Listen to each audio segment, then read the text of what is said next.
report on each of them in an 8-hour day. You meet so many people, it's possible, I think, that these things just kind of fall through. Okay. All right. So let's take a little commercial break here again. We're with Trevor Aaronson, the author of the book, The Terror Factory, Inside the FBI's Manufactured War on Terrorism. And we'll be right back with more with Trevor after this.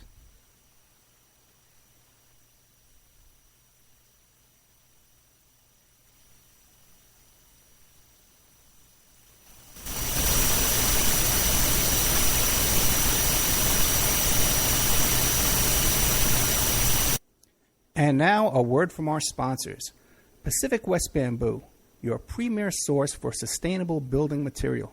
They provide construction-grade and craft-grade bamboo material for all your indoor, outdoor, and gardening needs. Contact them for event planning and display building as well. 503-839-8126. Or you go to their new website, pacificwestbamboo.com. Or you can contact them on Facebook at Pacific West Bamboo. That's 503-839-8126. Amanda from Pacific West Bamboo was our first sponsor. She's been so good to us, so please support her in return. I want to make everybody aware of our new members section at www.oppermanreport.com. You can go there and sign up for a monthly, quarterly, or yearly subscription. You can even purchase episodes one by one.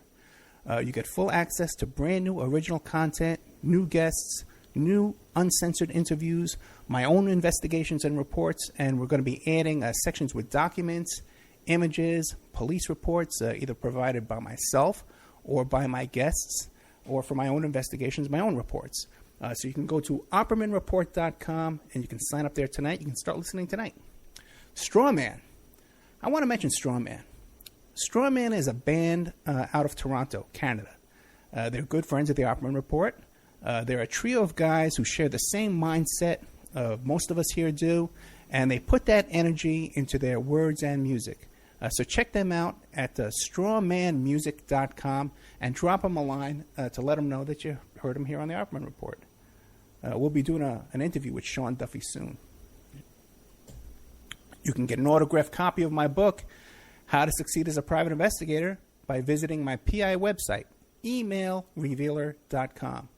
We also offer a computer and cell phone forensics. We can recover deleted text messages to uncover infidelity. We offer asset searches, locates, email tracing, background reports, and we can even trace your spouse's email address back to internet dating websites to catch them cheating online. You can reach us at 800-572-9762, or you can email me at emailrevealer@aol.com. New World Mexican Women. Everyone loves the New World Mexican Women, and their line of fine, handcrafted, authentic Mexican jewelry of stone mosaic and abalone stone inlay. In their first book, titled New World Mexican Women, available on lulu.com, they teach you how to make this jewelry, and they have a collection of love letters to their men from their hometown that have immigrated to the United States to find work. They have also published a new book entitled Azuquina to the Rodeo. It's about a young girl that falls in love with a rodeo bull rider, and she runs away with him without telling her family. You can find the New World Mexican Women by Googling New World Mexican Women. And you can ask them about their deals on wholesaling their fine jewelry and all of the other projects that they have going on. If you'd like to have your business or website advertised here and promoted all over the world on dozens of stations every day, give us a call at 800-572-9762 or email oppermanreport@gmail.com. And now back to our show.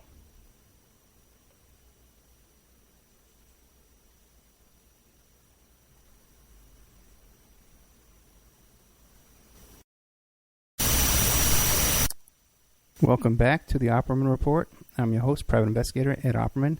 We're here tonight with Trevor Aaronson. He's the author of The Terror Factory, Inside the FBI's Manufactured War on Terrorism. And I just want to remind everybody, too, that Amanda from Pacific West Bamboo, she's going to be appearing at at the National Bioneers Conference in San Francisco between the 16th and the 18th. She's going to have a big booth down there, and she's going to be, you can stop by and say hello and check out her bamboo products and craft things that she's always working on. But also, too, she's going to have some books of our former guests sitting over there, too, that you can purchase. And, so just stop by and say hello to Amanda at the National Bioneers Conference, October 16th to the 18th. And also, to Chris Milligan. Chris Milligan is going to be coming on from Trying Day Press, is coming on over the weekend. I'm doing a show with him this weekend, and also, too, with St. John Hunt. And Chris has an event in November in New Orleans. It's a JFK conference, and we're going to be talking about that as well. But tonight, we're talking about these wacky FBI agents that are out there, setting up these guys with Trevor Aaronson, who's the author of The Terror Factory, Inside the FBI's Manufactured War on Terrorism. So now, Trevor, I was going to ask you, since you've come out with the book, how does the media react to what you're trying to report here? I think there's been an evolution of to how the media in general treats these cases. When these cases really started in earnest, and you had dozens of cases, it was 2006, 2007, and I think for the most part, news media took the government's word on this, and so the reports tended to not really dive in too deeply into the use of the informant and the questions of whether the person truly was in contact with the terrorist organization for which he's accused of providing material support. And then I think, and I'd like to think my work played a part in this. I think if you look, starting in 2010, 2011, 2012, there is a shift. So much so I remember there was a case announced in late 2012, maybe 2013, involving a man named Quasi Nafis, and he was charged with a plot in New York City. And I remember the front page story of the New York Times about the Nafis case.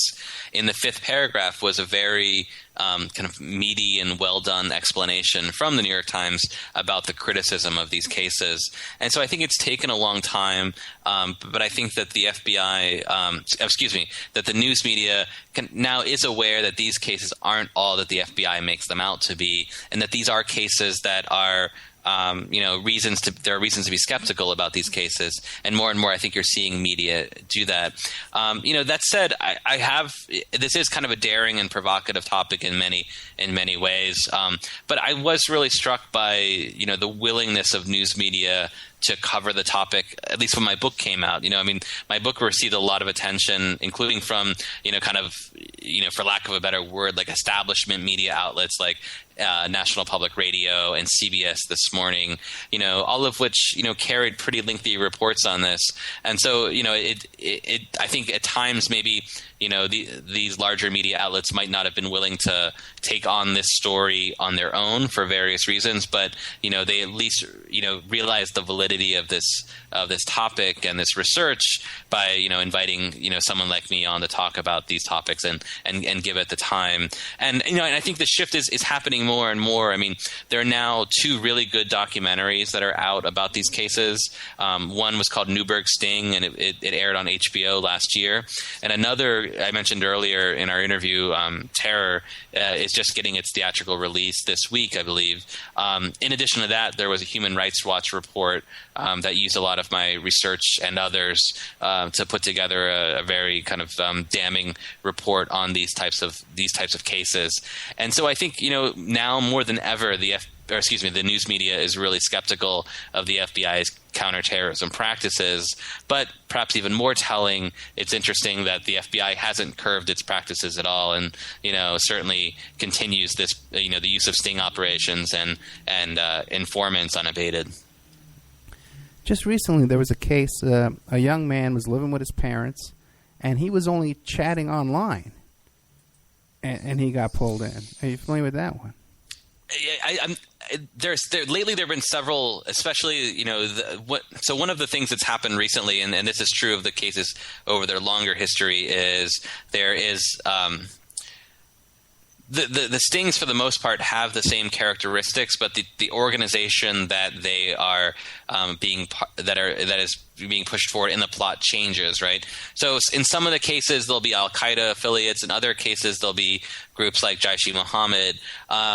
Given the extraordinary and extraordinarily scary rise of ISIS in Syria and Iraq, there has been a concern that the Americans will want to travel abroad and fight with ISIS. The larger concern for the FBI and U.S. intelligence is that, and granted, this has not yet happened, but this is their great concern, that someone, some 22-year-old kid will go and travel to Syria and join the Islamic State and get all kinds of, training on bombing materials and putting together explosive devices, and then he will come back to the United States unnoticed and will unleash this attack using his training from the Islamic State.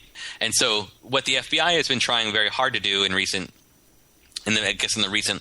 most recent 12 months has been to use these types of sting practices against people who are interested in joining the Islamic State. And in a number of these cases, most of the evidence is largely just chat online, and I think there is a question of like how much they're willing to really move to Syria, or if this is just the idle chatter of a rebellious 18-year-old or 20-year-old who can do nothing more rebellious than join a psychopathic organization like the Islamic State. And so there have been cases, there was one case out in New York City involving 3 men in a plot to join ISIS where, all of the activity was online, like, things that they had discussed on forums. And that when it ultimately came down to joining the Islamic State and getting on a flight to go to Turkey to travel to Syria, none of the men had the money to buy a plane ticket. And in fact, one of the men, his mother had realized that he was interested in joining the Islamic State.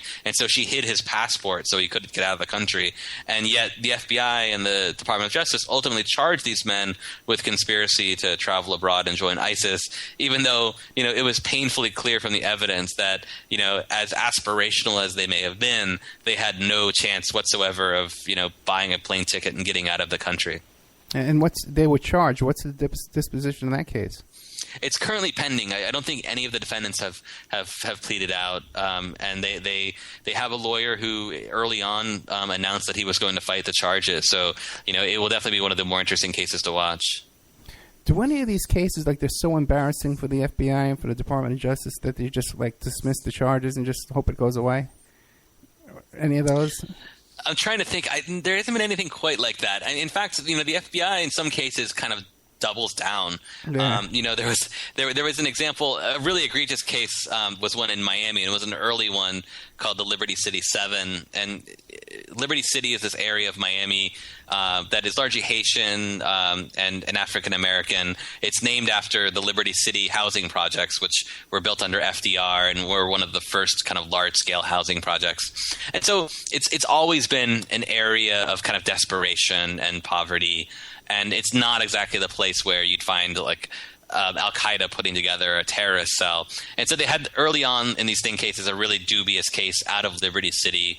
And the prosecution ultimately relied on or ultimately prosecuted 7 people, several of whom were Haitian and one of whom was actually a Haitian national. And on his case, he ultimately was acquitted because he wasn't anywhere near the plot when it was all going down, and the plot itself was fairly dubious.